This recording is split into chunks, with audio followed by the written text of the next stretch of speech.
Усны үлгэр, Колоскоп ба усны мангас. Нүд нь улаан нар шиг асдаг далайн мангасын тухай та нар сонсож байсан уу? Шүн түүнийг далайн гүнд унтаж байх үед жижиг загаснууд түүний гал мэт амьсгалыг ширтэн нэгнээ зоригжуулж түн рүү жаахан дөхий. Юутай ганц төөч гисэн ойртё гэж нэгнээ ятгатагч хинэн ч хурж очиж зориглдоггүй байлаа. Тэр далайн мангас маш аимшигтэй тул зөвхөн агуу сүнс Колоскоп л түүнийг зогсоож чадна гэж ярьдаг байжээ. Досгоны хамгийн ахмад эмэгтэй Айша улаанаараа эргэлдэх тэнгэр өөд харж санаалтлаа. Нар яг л улангасан дайчин галтай сум харваж буй мэтэл байлаа. Бороо оруулчих бүртих үйлч харагдсангүй. Айша итгэл найдвар тасарч байгааг мэдэрч байв. Өнөөдөр ч бас бороо орохгүй нэ хэмээн бодов. Гол горих ширэгжээ. Досгоныхон олон жилийн турш ирэг дээр нь хөгжилтөн инээлдэж дуулж байсан горих.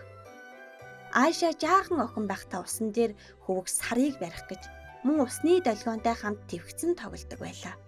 Харин одоо тэр бүгд үгүй болсон байв.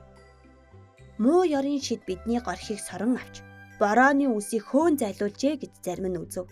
Харин бусд нь үгүй бид голын их рүү очиж юу болсныг олж мэдэх ёстой гэцгээв. Тийхүү голын их рүү илч явуулваа.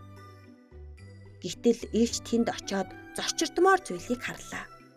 Тэдний горих олзлогдсон байжээ.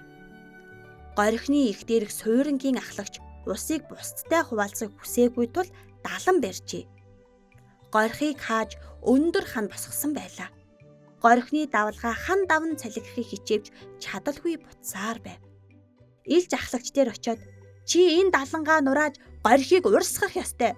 Газар гатан ангаж байна. Усгүй бол бид бүгд үхэн шүү дээ хэмэв. Суйрангийн ахлагч хариуд нь горих эндээс эхэлдэг.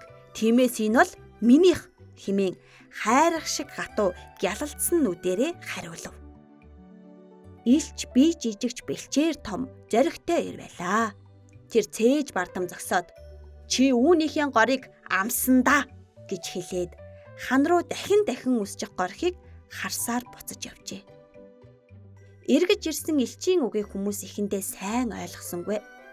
Горих олон жилийн турш тэдний тосгоноор урсаж байсан биш үлээ. Яаж гинэд ганц хүнийх болно гэж хэмээн бүгд гайхацгаав. Бүгдээрээ тэр суйрангийн ахлагч дээр очиж ярилцъя. Тэр учрыг нь ойлгоно доо гэж тосгоны ахмадууд шуугилдав. Очоод тайлбарлалтал суйрангийн ахлагч ойлгосонгүй. Тэр инээгээд л горих бол минийх гэсээр л байв. Бидэнд ус хэрэгтэй байна шүү дээ гэж нэг ахмад учирлав. Та нар үнэхээр ус үсэж байна уу? Тэгвэл би ус үгүй гэж хэлээд холцоор хийсэн жижиг модон аяганд шороотой булангартай ус авчирв. Хамтлаа уу гэж дээрлэхүү ахлагч ахмадуудаар дайжигнав. Ахмадууд уугүйхэн буцав. Тэдний уруулж мөн газар шиг хатаж омголдсон байлаа. Гэвч досгоны залуус амархан бууж өгсөнгүй. Бид зүгээр сууж болохгүй химээгээд залуу дайчид зэвсэглэн голын их рүү тулалтахаар явлаа. Нарны хурц гэрэл дор сумны зэвүүд нь гялалзжээ. Тэд суйрангийн ахлагчийг хорж зогсов. Гэвч тэд үг хэлж амжаагүй байтал нүд нь нар шиг улаанаар ассан далайн мангас уснаас өндийн гарч ирлээ. Ахлагч түүнийг далайгаас дуудаж дайчдыг айлгах гэсэн нь энэ аж. Дайчид зоригтойгоор нумаа татаж сумаа тавьсан ч мангас сүүлээ нэг далайхад л бүгдийг ихэнхийг нь хороогоод ус руу буцсан орж унтжээ. Айшагийн ачхүү хэсэг нүгтийн хамт зүгтэн ирж ширгсэн горихны дэргэд гуниглан суугаад тэр мангас нүдэрээ галын бөмбөлөг харваж чаддаг бас нарнаас бүтсэн юмгийн химээв. Айша тэднийг хараад бидэнд бүхнийг бүтээгч Гижи магнитууд хэлхээс өөр арга үлдсэнгүй. Гижи магниту досгоныхны яриаг анхааралтай сонсов.